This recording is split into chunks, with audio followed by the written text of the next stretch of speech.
Всім привіт! Мене звати Олександр. І сьогодні ми поговоримо про підхід до якості в компанії Atlassian. Перш ніж ми почнемо, будь ласка, поставте лайк, обов'язково підпишіться і приєднуйтесь до нашої ком'юніті.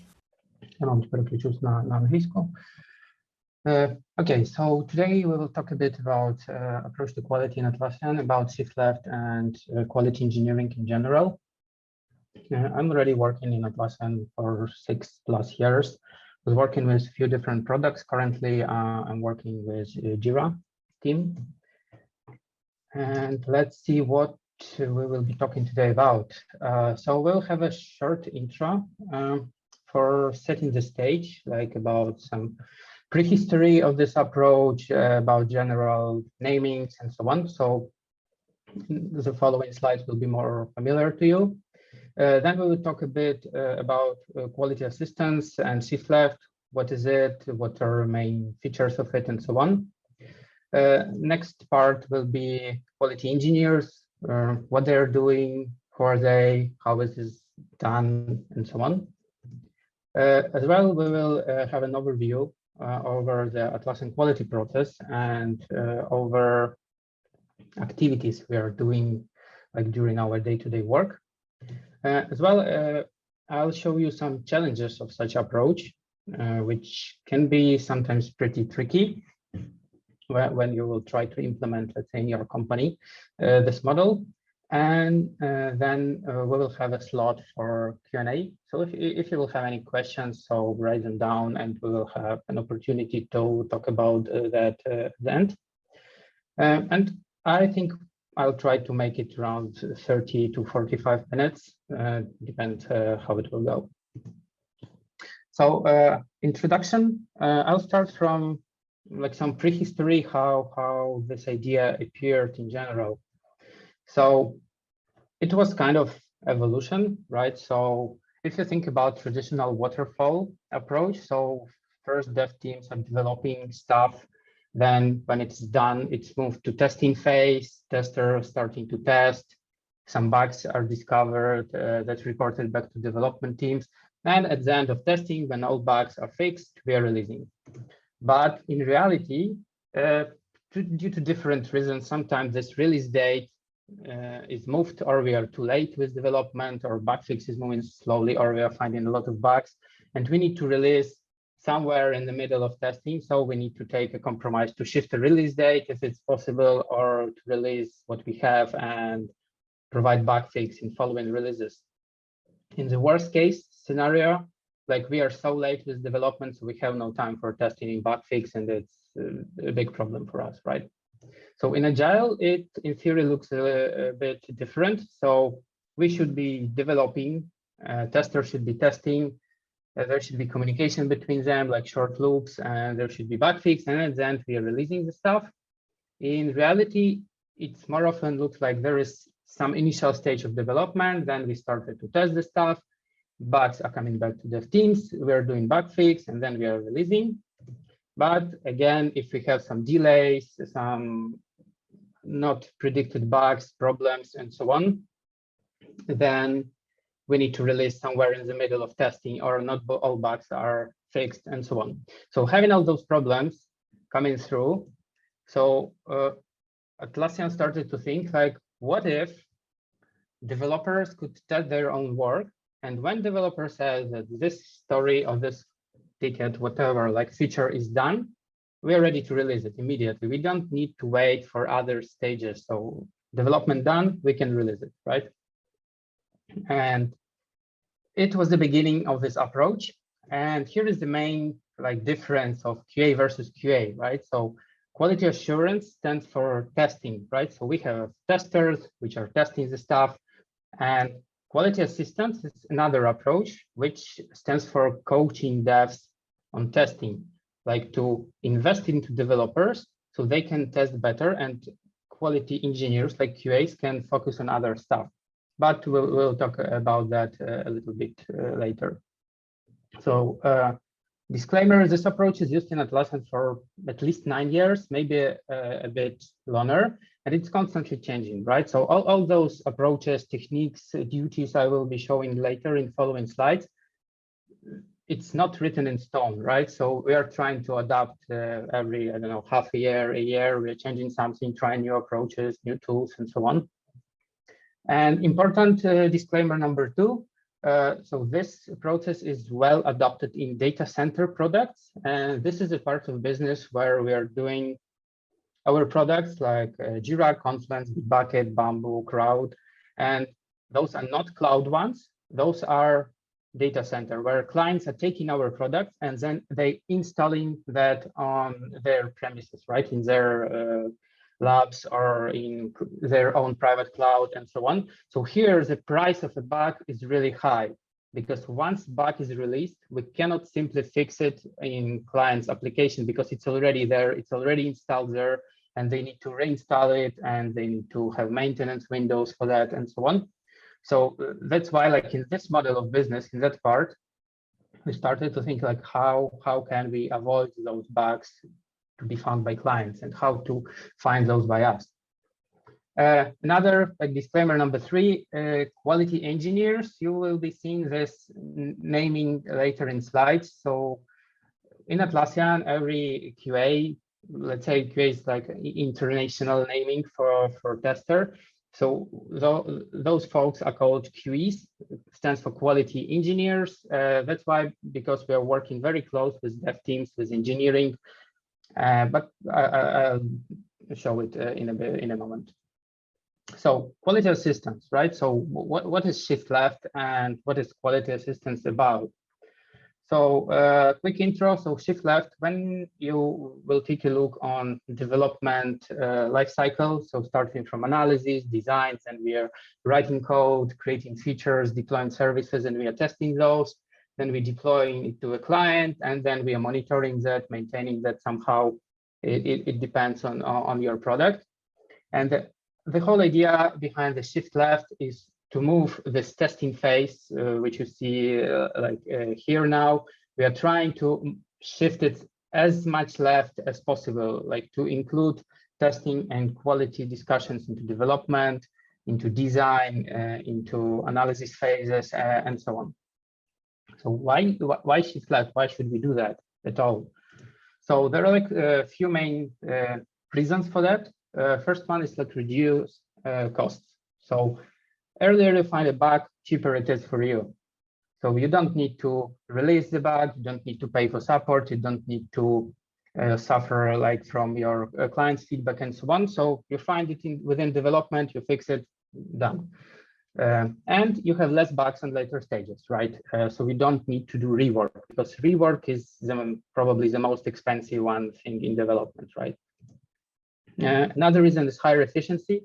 So here we are putting a lot of effort and attention on automated testing, and it allows us to retest fast. So we can move more quickly to do more changes and to be sure that there are no regressions there. And due to that, we have more time for quality engineers. So they can focus actually not on regression testing, but on other tasks. And we will talk about that later. And as a result of that is a higher quality, right? So you have less human errors due to automation and different tooling around code health. You're introducing processes to control like bugs and so on. And less issues reaching the production, right? So it's better quality, it's more competitive with others, and like it's obvious profit of shifting left.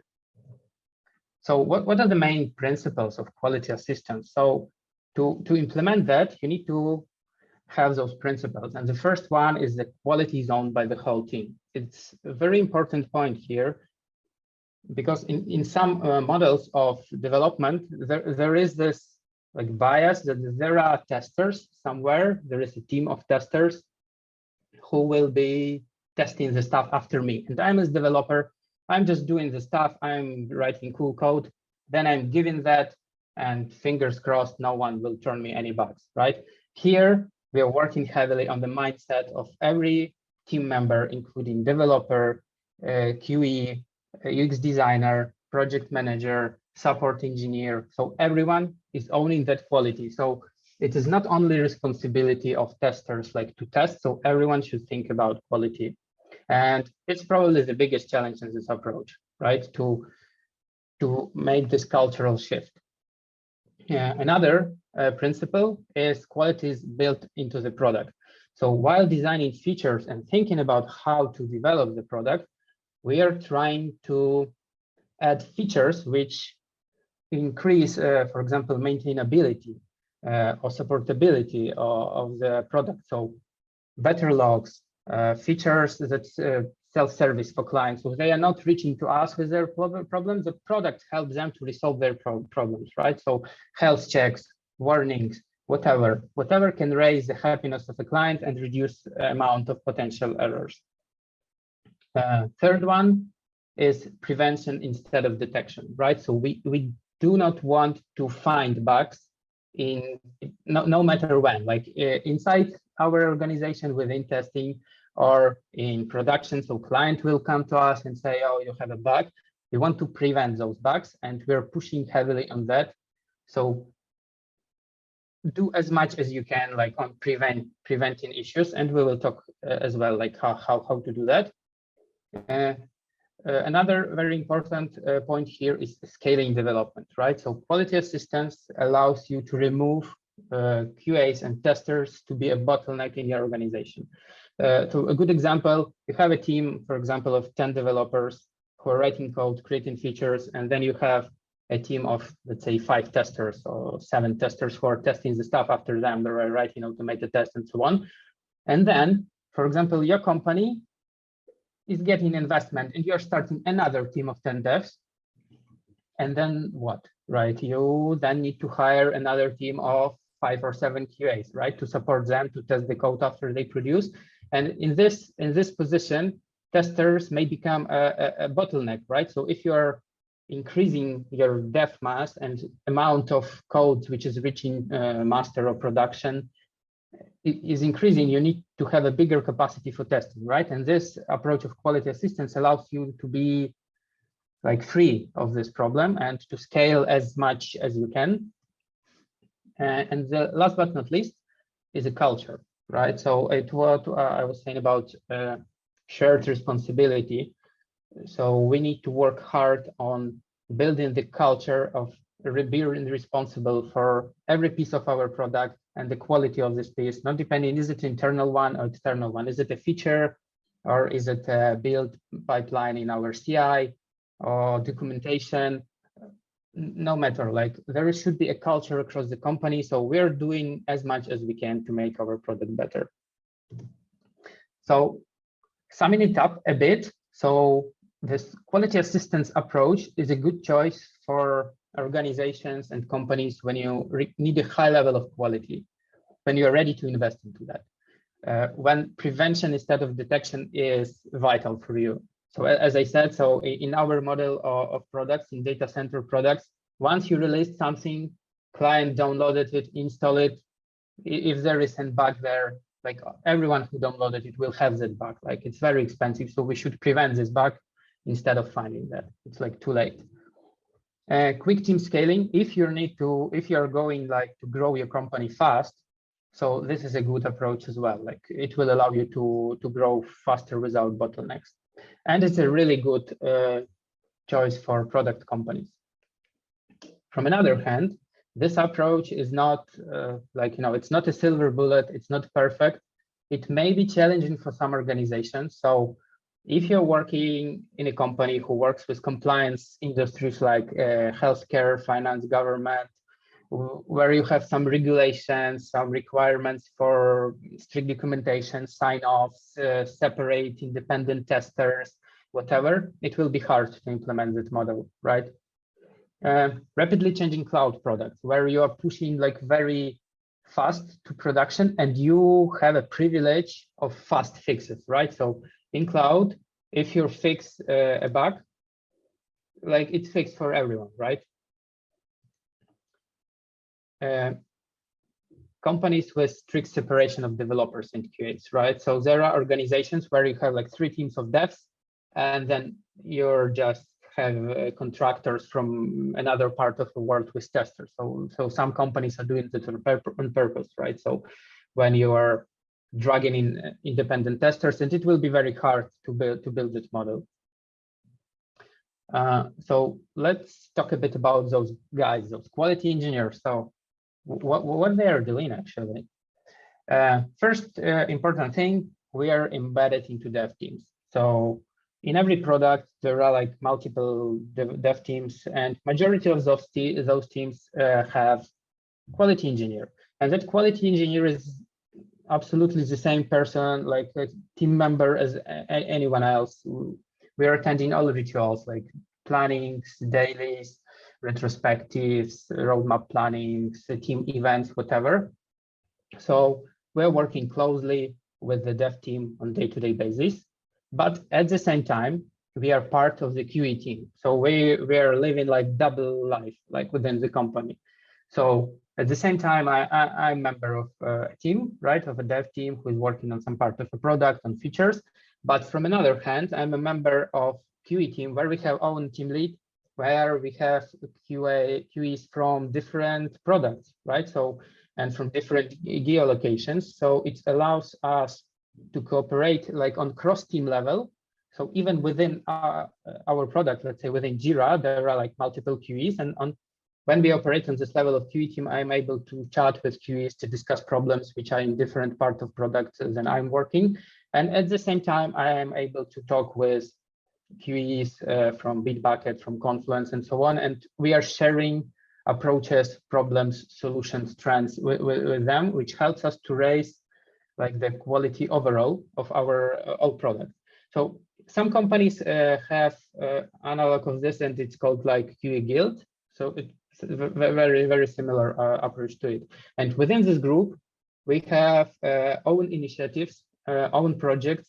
I'll show you like what things are we working on, but it's pretty important. So work with your team, work on your daily work, but cooperate with other QEs, share knowledge, cooperate, and so on. Average ratio of QE to developer in Atlassian is around 1 to 10. So if you will have a team up to 10 devs, you will have 1 QE there. Testing. I've put like this almost locked icon here because it's not our direct responsibility actually to test. So no one expects us to sit down and run all the tests while the developer will do nothing. But while this lock is not locked, we are doing that from time to time, but it's a kind of compromise, I would say, when we are fighting with this mindset, right? So because the biggest mindset problem here is when developer knows that someone will test and find all the bugs for him, he's not so accurate while writing code, right? So there is always this mind at the back of your head that, oh, okay, I may speed up here or just skip it, but tester will check it. So here we are trying to push that responsibility on them. So don't be so relaxed, please test it. But we are testing as well. We are helping to test, and we will back to it, but it's a very important point here. So it's not our direct responsibility. So actually what QE in Atlassian does, right? So I decided to split it into 3 main pillars. And first pillar is dev education. It's very important, and there are like few areas here. So first one, as I already mentioned, we are working on quality mindset of those people, right? Of the developers. We are trying to teach them to think as a tester, because there are like some better devs from that perspective and some not so good, like who ask for help and they said, I don't know how to test the stuff. So we are here, we are doing that for them. As well, here we are closely working with them, and on day-to-day basis, we are trying to change their mindset to start thinking from perspective of risks, right? To do risks analysis for their work, like what can possibly go wrong, how it may explode. As well, we are teaching them how to test. Like it's very frequent question from developer. He says, okay, I wrote this part of code, how to test it? Like I've invented 4 tests. Is it okay or not? So here we are showing some testing techniques, approaches they may use. As well, we are sharing product knowledge. As I said, we are working on that cross-team level, and usually, as you probably know, testers and QAs very often have more broad knowledge of a product, a better understanding how it works and how it's expected to work. So here we are doing our job as well. We are practicing with them, as I said, on day-to-day basis, doing kickoffs, demos, and blitzes. I'll show in detail like what is it about and what is it going about.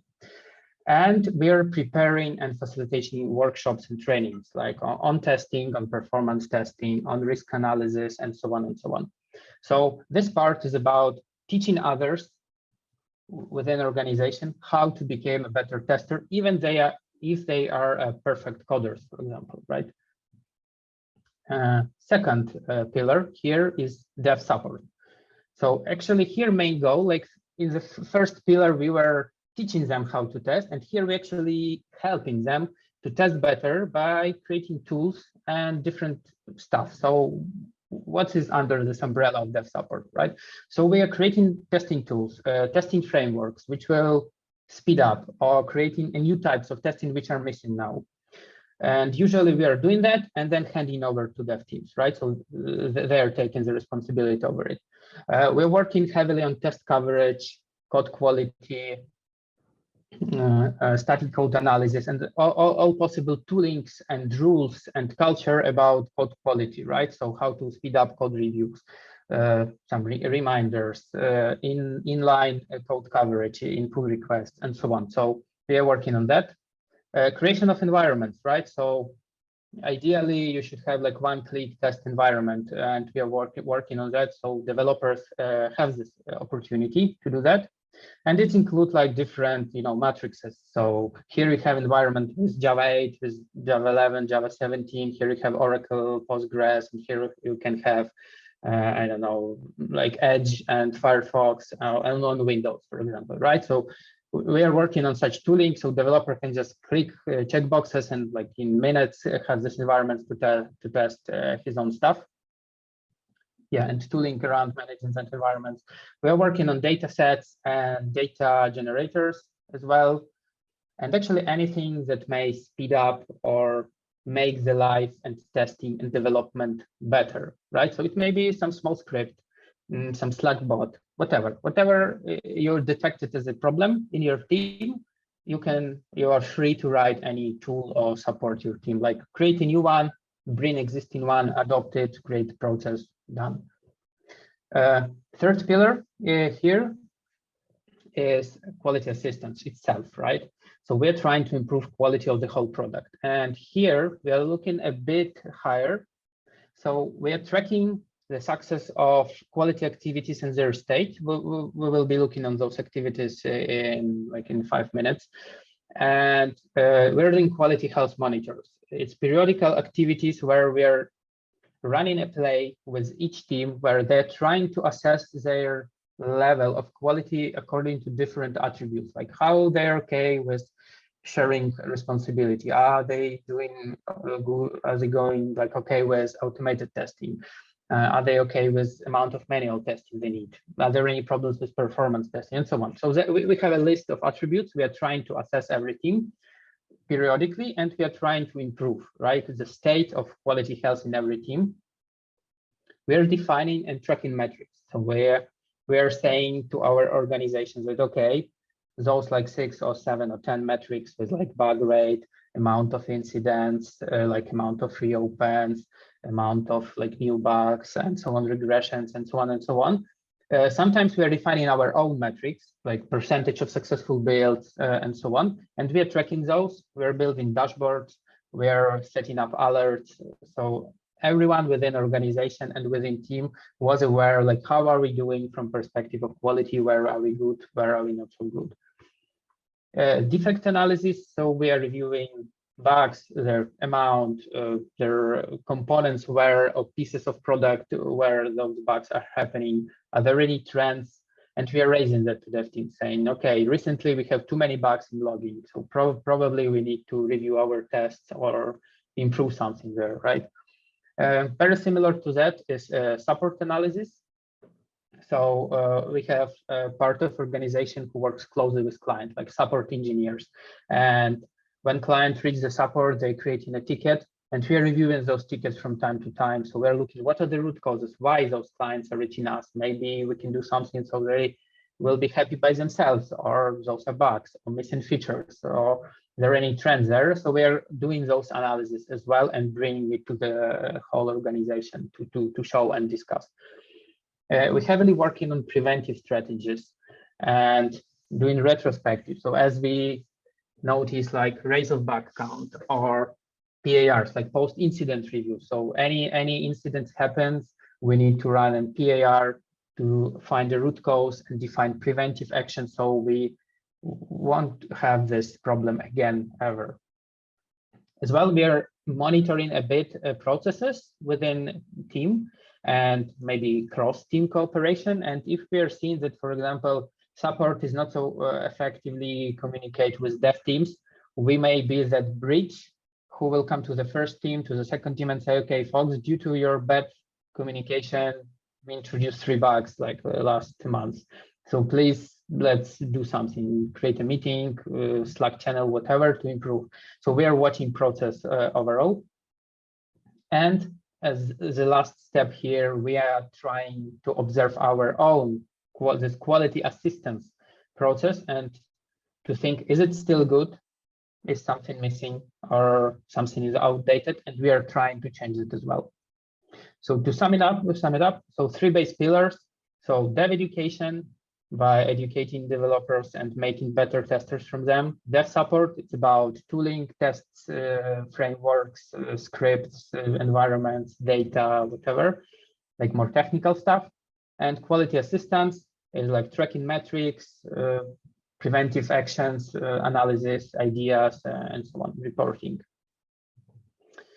QE in Atlassian. So like to put accent on that one more time. So what we are doing, train, mentor, risk assessment, building tools, directing to people due to that cross-team communication. We're doing own QA projects and initiatives.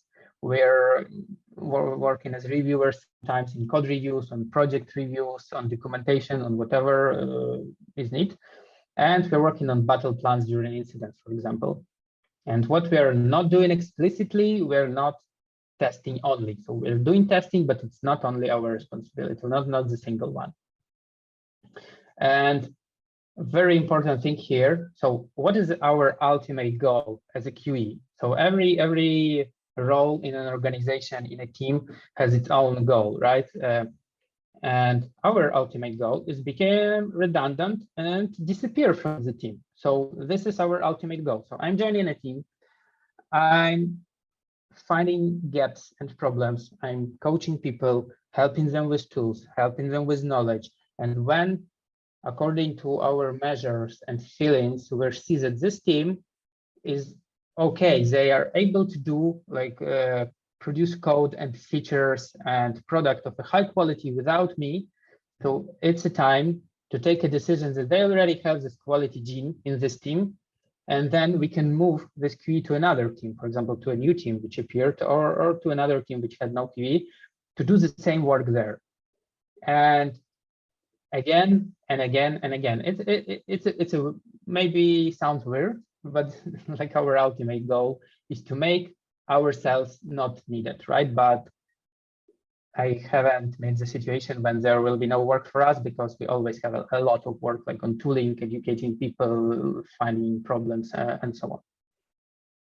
As well, I would like to briefly show you like an example. Like I try to split into those 3 categories: dev education, dev support, and quality assistance. Some bigger, let's say, examples, what I was doing in the last 6 months, so it will be more, touchable and realistic. So from dev education perspective, so creation of training videos and training materials for newcomers. We had a wave of creating of new teams, and we will know that there will be a lot of new people, and we need to onboard them very effectively and fast, so they will join that mindset and culture, right? And not to spend a lot of time individually talking with everyone. So I was creating those videos for both our processes to explain people how it works, and for tooling we already have. Another thing there was a feature like in Jira for AWS CloudFront integration. And this feature was not very good, like, let's say, widely used by our devs, and they were not very familiar with it.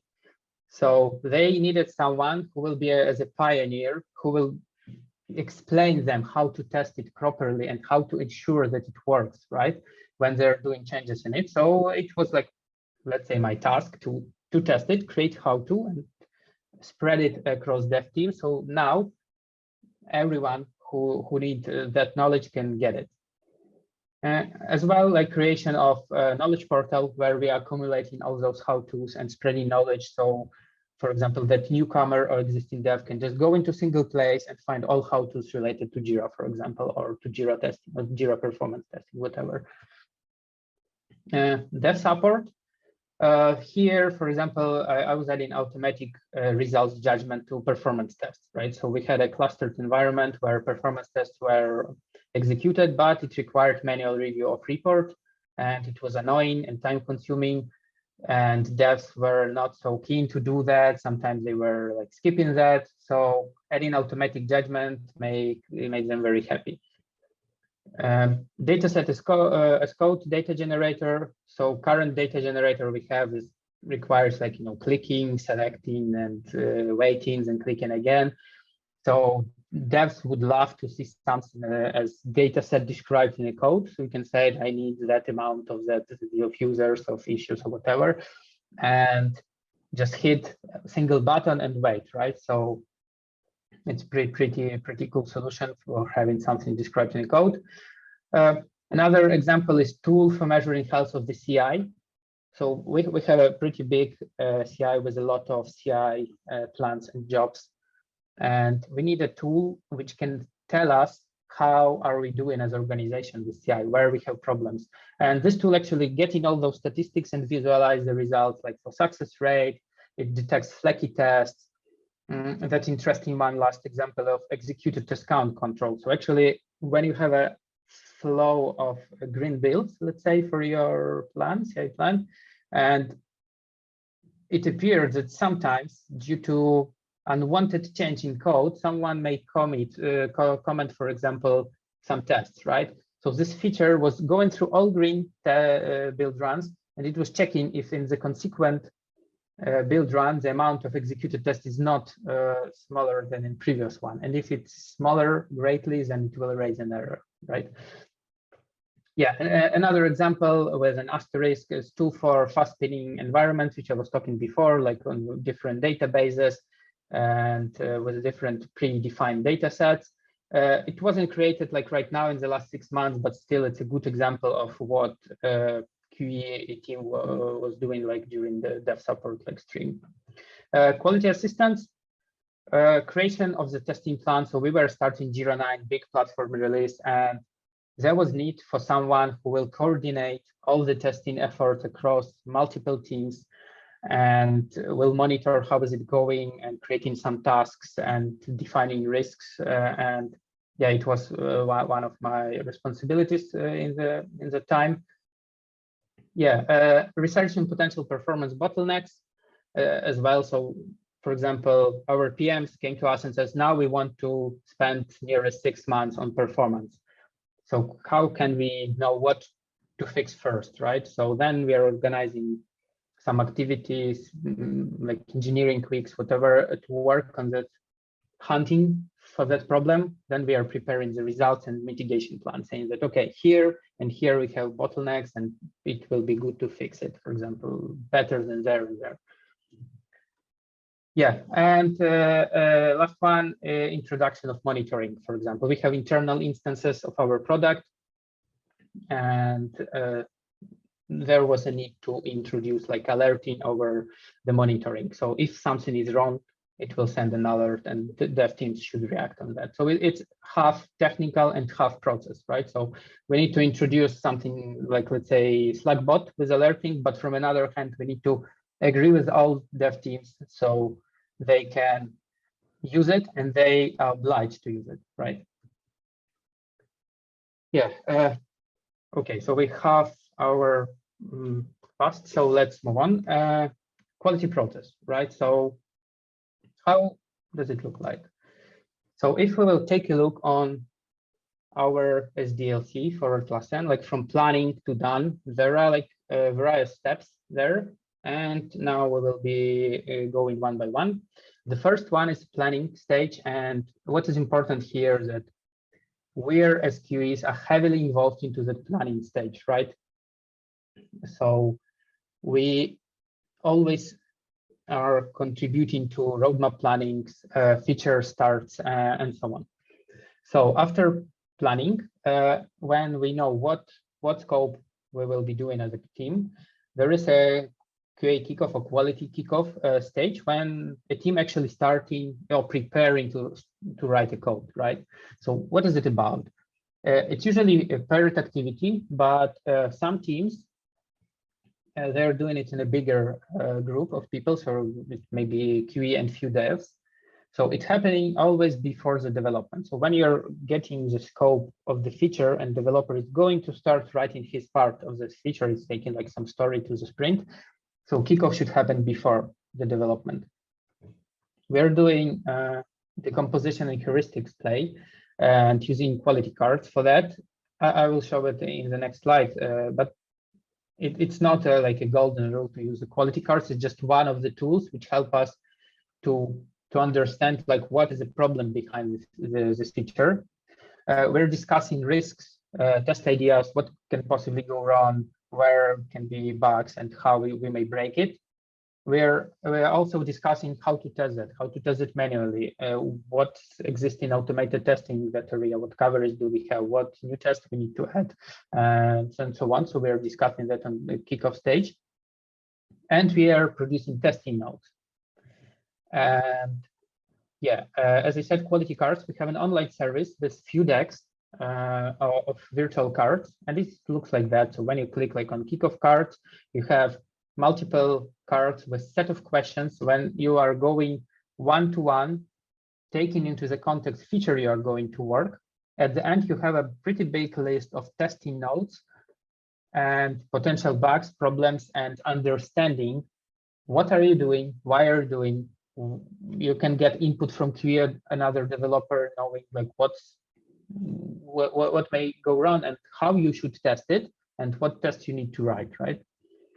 And as an outcome, as I said, there's also testing notes, and we are describing their known issues, unknowns, like maybe we still don't know something, right on the kickoff. So we are writing down what we need to clarify. We're writing down potential risks, what dependencies do we have? Maybe we should work together with another team or another product, right, to make it working properly. And we're discussing how we will test it. And all those notes, like majority, should be actionable, right? So after this meeting, developer, before starting to write code, there are like a list of actionable items to do to make like a proper decisions when developer will start writing the code.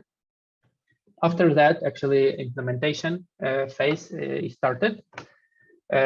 There is one step which currently is optional for teams, but I left it here on purpose. So there was a step called dot developer on test, where the developer was ready to say that I'm done.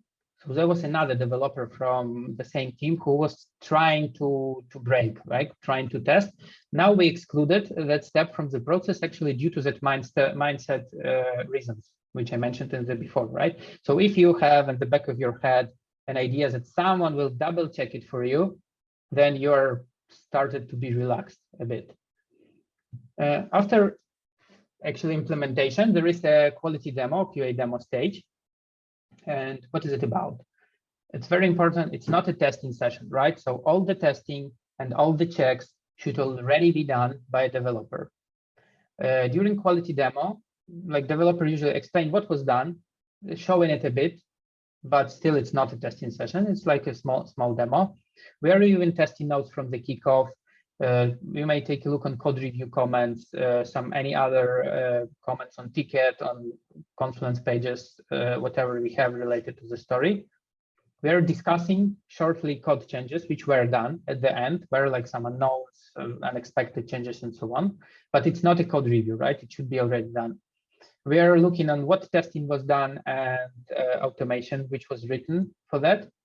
And at that point, developer getting the final feedback from the crew, right? So because on quality demo, it shouldn't be like only you and developer. There can be a support engineer, can be another developer, can be PM or team lead there who will add some comments to that, right? And actually, when we are saying that after demo, the story is done, so it should be, code should be completed, design should be proper, documentation need to be completed, tests are green, and analytics, if it is present in your product, it should be there as well. Yeah, that's how quality demo cards look like. So there are only 6 of them. So explain, show, discuss risks, code, testing, and final look. After that, like when team is working, let's say in sprints, and team is completing story by story, and at some point the feature is ready. So we're doing BLITZ testing. So what is BLITZ? When the whole team, usually we're grouping as pairs, we're doing mostly exploratory testing around the completed scope and completed feature. At this point, we're focusing, if it's UX, like UI related, we're looking on UX or some proper view, are there any like hiccups and so on. We may try different like environments here, so non-regular browser, or try it on some exotic database, how it works, or cross-browser testing even, right? There is one like good thing here is a knowledge sharing bonus, because when you're pairing devs from time to time, for example, especially when you're pairing dev who was working on this feature and who was not working on this feature, so they're exchanging knowledge, like how it works from inside, and you're getting like this benefit. Yeah, and usually it's just a short session, like 1 to 2 hours, depending on the feature. So after that, I'm seeing there are questions in the chat, but I would like to answer them at the end, if it's okay. So there is another step is dogfooding, and when story is done, it's ready to be merged, right? Or it's merged to a branch. We have the dogfooding stage. What is it about? We're using our own products within our organization, right? So we are having own Jira, Confluence, Bamboo, Crowd, and we are using that on unreleased versions. So everything which is still in development, we are using for our needs. And it's very frequent rollout from master, like a few times a day. So once you did something, you can see your changes on, let's say, production, right? Where like Atlassian employees are using your changes. We are having internal issues tracking for that. So we are finding bugs there, we are sharing them and so on. And after some time, like it's, let's say, shipped, it means that it's merged to your release branch, to master, and so on. And only then we're treating the story as done. And actually, after this done, when you are merging, you can release it, because it's already was tested, like bugs were prevented during kickoff, right? So then you write a code and do own testing, then it was demoed, like quality demo, then it was BLITZ tested, then it was dogfooded, and now we can simply release it. So no need after this merge of a code to send it to someone to double check it. So what are the challenges, right, of such approach? I would name a few here, so I believe 6. First one is a culture, right? So it will be very hard task to bring this culture, but this is investment which will pay you back, right? So, and there should be a buy-in on different levels. So not only you as a QA or tester would be keen to have all these things in process, but developers, team leads, project managers, everyone should be focused on quality. They should understand why it's important, and then it will work. Second thing is, like I called it Schrodinger's testing, because it's a bit hard to teach people testing and not to test on your daily work at the same time. So it requires to keep that balance, right? So you need to be still to remain an expert in testing. You should be good in writing auto test. You should be able to review tests which developer have in pull request, and to see that, oh, that is bad, that is a bad pattern, you shouldn't do like that, it will be flaky as hell, right? So it's more like responsibility of QE to keep that muscle, like tester muscle, right? Not to relax. Another challenge is like tech skills. So working close with developer, you need to have a good tech skills. You know, you should be able to do quick code reviews to understand what they are talking about, because for example, during kickoff or after the kickoff, any developer may just call you and show a code and say, okay, look, I wanted to do that in that way and that way. So what do you think about it, right? So you should be able to do that, like to at least doing good code reviews. Another thing is like soft skills. So tech skills is good, but another side, you will be working with many teams, with many individual developers, and each of them is different, right? And you need to be able to find an approach to every of them, because someone will be very keen to become a better tester. They would love you to teach them, and other will say like, what a bullshit, like I don't need to test, like my code is perfect. And then you need to be able to find an approach to everyone, and to grow their skills, like to convince them that it makes sense, right? Two more, context switching. As I show, like there are like those three main pillars for QE, but within those pillars there are different streams of work, right? And you need to be ready to jump from one stream to another, like workshop till noon, then you're working on scripts, then quality kickoff, right? And you will be jumping from one to another. And documentation, right? It's maybe a bit of a problem for organizations who are very tied to documentation. So here we are not investing time and effort in like formal test plans, test design, and so on. So it's more agile.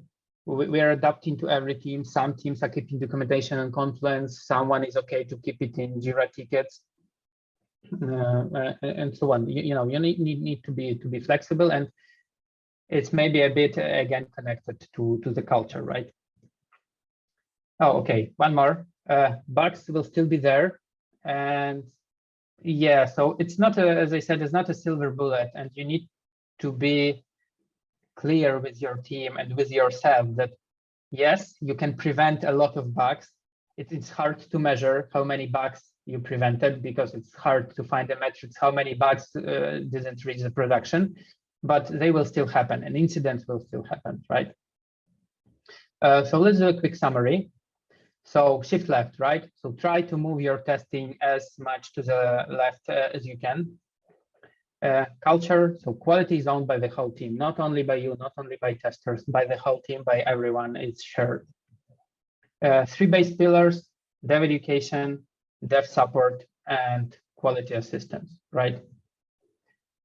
Practice those quality activities like kickoff, writing testing notes, doing quality demos, blitzing, using dogfooding, like try to iterate and build this muscle. And it really works like a muscle. Like more you work with your dev team on that, the better they are in that, smaller amount of bugs you will have later. Actually, outcome, right? So I've tried to find like four main pillars of results, like for this approach. So culture, right? So we will have quality-oriented culture and mindset in your organization within some time, and it will be much easier for you to produce a product of a better quality, because everyone will be aware around that. Yes, quality is important. We need to test that and that. It's not useless, and so on. Quality at speed. It will allow you to deliver faster, because there will be much less of rework, right? And a really good example, for example, when we are introducing those practices, the amount of reopened bugs, for example, is dropping almost to zero in our case, and it's really low. Scalability, as I said, when you need to grow a company fast, you need to spin up another new teams. Such approach will open you that door, right? So you're not blocked by amount of testers who need to verify all the changes. And the last but not least, less bugs, right? So you will have less bugs reaching your clients. You will find a lot of bugs internally. You should learn on them, but clients will have less bugs. Yes, that's it from me. Now we have like around 12 minutes for questions, and maybe I'll start from chat. Give me a sec. Okay, do you have best practices on implementing best culture in your team? Yes, you know, it's hard to fit everything into 1 hour presentation. The topic is very broad, but I would suggest you to Google, for example, Atlassian Place. There is a page where we are listing many our place for different processes, and kickoff and demo, I believe some BLITZ stuff is already there, but there are a lot of things like how you can work with your team, which like actions you may take, which activities you may try to have an impact on them. Like personally, for me, the best practice for me and the best way it works. Yeah, you can ask questions verbally, but let me finish like those written ones. Yeah, so the best way to start building this culture is to showing the outcomes, right? If you will show your team that, look, due to that and that, due to doing kickoffs, blitzes, and doing risk analysis, whatever you will invent, and writing those tests, we have found this bug internally, it haven't landed there, right? Or doing any experiment, like let's say do those practices through 3 months, and then we will take a look on our metrics. And when you will show them amount of bugs dropping down or amount of incidents dropping down, they will see, oh, hell, it works, right? Or when will you find, like on the day-to-day work, right? So when you will come to quality demo and developer will say, I'm done, it's super cool, right? And you will show him, here is a problem, it's not tested, here is a gap, right? So they will start be more like to put more attention to your words, and they will start doing it by themselves because they will see results. So show them results, and you know it will start spinning the wheel faster and faster and faster. Okay, in Blitz testing, dev pairs, is it about cooperating dev plus QA? Yes and no. So imagine a team where you have 10 people and you have 1 QA. So you will be in pair with someone, but other pairs will be developers. So yeah, so it depends on which pair will look like. Sorry, I skipped another one. You have 1 QE for not just 10 developers, but for 10 developers tests, or I got it wrong. It's 1 per 10 devs, but our every dev is developer who can test and who is testing, right? So we have no meaning of like regular dev who is not testing his work. It's natural. So everyone is testing. So it's about like shared responsibility, right? As I said. Okay, I think Lip would like to ask a question. Yes, hello. Thank you for this opportunity. It was like really interesting to get your presentation, and my first question is about the technical skills. You mentioned that you need to have programming skills, like the knowledge of the languages, the DevOps expertise as well, if you are working with AWS. So how well do you know these aspects? How many programming languages do you know and do you use? And yeah, if you could just briefly describe your expertise. Yeah, it's a really good question. Thank you. So majority of our products are written in Java. So when we are recruiting people, we are requiring them a knowledge of Java, but it's not limited only to it. So I can easily do a code review or write a code in Java. But for example, for our tooling, which we're doing, like, you know, for those tools that examples I showed, like for monitoring CI or like data set generators and so on, we are free to choose. And I'm preferring here more Python personally. There are folks who prefers JS, for example. But back to your question, Java, Python for me, but looking back on all projects which I was involved in, there was some project in Ruby. I haven't seen it like 0 days in my life, but I had an opportunity to learn it. So I would say it's not very important to know a lot of languages. You should be good, have a proficiency in one, and then you will have an opportunity to learn any other if there will be any. When it comes to DevOps stuff and AWS, yes, you need to have that knowledge.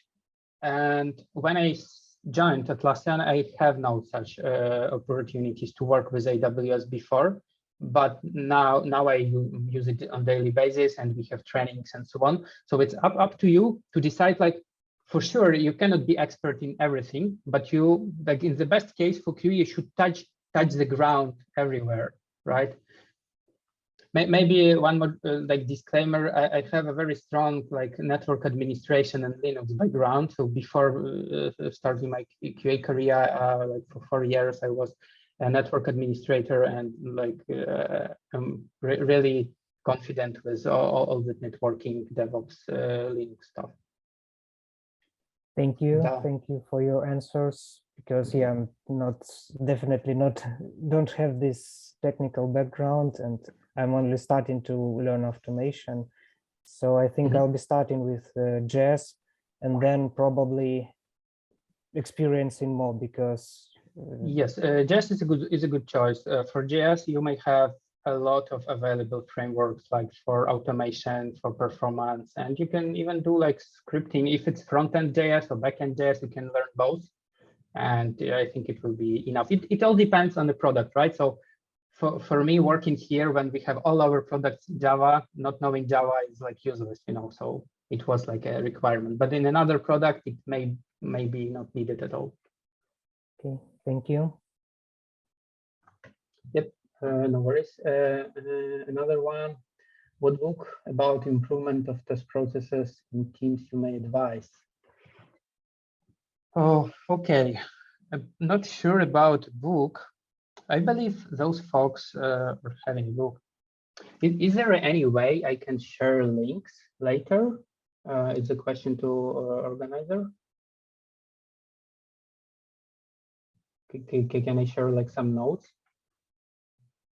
Because there is a movement, it's called software rapid testing by Michael Bolton. So I will advise you to read all his blogs, and I believe they have a book. I have one, but it was written in cooperation with someone.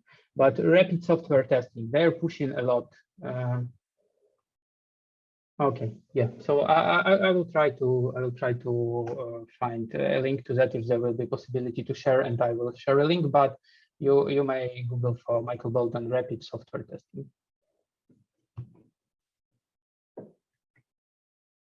Okay.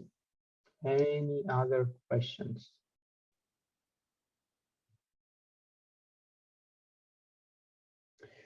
Okay, if no, thank you for your time. I hope it was somehow useful for you. You may try some practices and approaches in your organizations. If you will try to by step, small step by small step, you will move to the goal. Thank you. Actually, I'd like to thank you for your lecture, and mention that even though I don't know this whole picture of your processes, but during your narrative, I was just following, okay, I'm sort of doing this on the projects, and I'm sort of doing that, and I'm here, I'm there, which is really cool that there's a whole structure to that, and people who make a lot of improvements. Thank you. Awesome. Yeah, one maybe small disclaimer. If you're really interested, if it touched you, you may reach out to me via the LinkedIn, and we may have a chat, and we may have a separate call, or I can send you any links via the LinkedIn. So if you will have better to prepare maybe some questions or whatever. So yeah, feel free to reach out to me. I'm always keen to share knowledge in this area.